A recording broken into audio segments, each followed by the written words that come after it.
Jesus has saved our soul. Kwa sababu ametuokoa nafsi zetu. So I want to read some scripture with you today. Kwa hiyo nataka nisome maandiko pamoja nawe.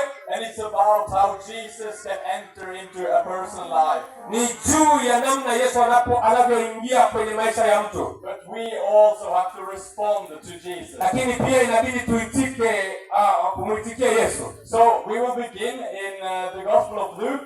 Tutaanza kwenye kitabu cha Luka, Injili ya Luka, and chapter 5, ile sura ya 5 and verse 12 to 13. Mstari wa 12 mpaka wa 13. The Gospel of Luke, chapter 5, 12 to 13. Injili ya Luka sura ya 5 mstari wa 12 mpaka wa 13. So when we read here, we see that Jesus, he has began his work. Kwa hiyo tunaposoma juu ya habari za Yesu Kristo kuanza kazi yake, and he had received a name from the people, they knew who Jesus was. Na akapata jina kwa watu ambao walikuwa wanajua Yesu alikuwa ni nani. And when people met Jesus, when they saw that he was walking by, na watu walipomwona alipokuwa anatembea akipita sehemu za karibu, they responded to him walking by. Walitikia walipomwona akipita. So we read from 12 to 13. Kwa hiyo tutasoma kuanzia Luka 5:12 mpaka 13. While Jesus was in one of the towns, a man came along who was covered with leprosy.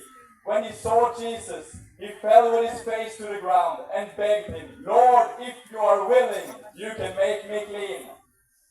Ikawa alipokuwa katika mojawapo ya miji ile, tazama, palikuwa na mtu amejaa ukoma, naye alipomwona Yesu alianguka kifudifudi, akamwomba akisema, "Bwana, ukitaka waweza kunitakasa." This man, he was bearing a disease called leprosy. Huyu mtu alikuwa amebeba ugonjwa unaitwa ukoma. So his whole body was filled with this disease. Kwa hiyo mwili wake wote ulikuwa umejaa ugonjwa. And this disease, it was a dying disease. Na huu ugonjwa ulikuwa ni wa kufisha pia. But when he saw Jesus, he received a revelation. Lakini alipomwona Yesu akapokea ufunuo. He understood in his heart that this is my chance. Alitambua moyoni mwake kwamba hii ndio nafasi yangu. So he began to believe.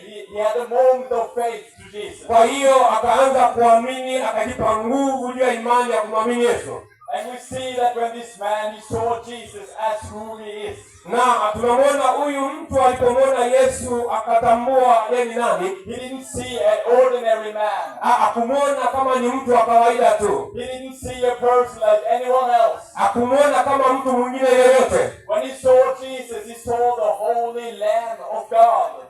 Alipomwona Yesu alimwona kabisa mtu Mungu mwenyewe. He saw that the Son of God had came to the world. Alimwona kwamba mwana wa Mungu amekuja duniani. And by receiving this revelation, we see that he fell with his face to the ground. Na alipoona huu ufunuo akaanguka kifudifudi ardhini. So he humbled himself for Jesus. Akajishusha mbele za Yesu. And then he began to pray. Na akaanza kuomba, "Lord, if you are willing, you can make me clean." Bwana, ukitaka nitakase. Now when you had leprosy back in those days, unapokuwa na ukoma katika hizo siku za miaka hiyo, you were unwanted by the whole the society. Ulikuwa unatengwa na jamii nzima. You had to keep a distance from the people. Ulitakiwa kukaa mbali na watu.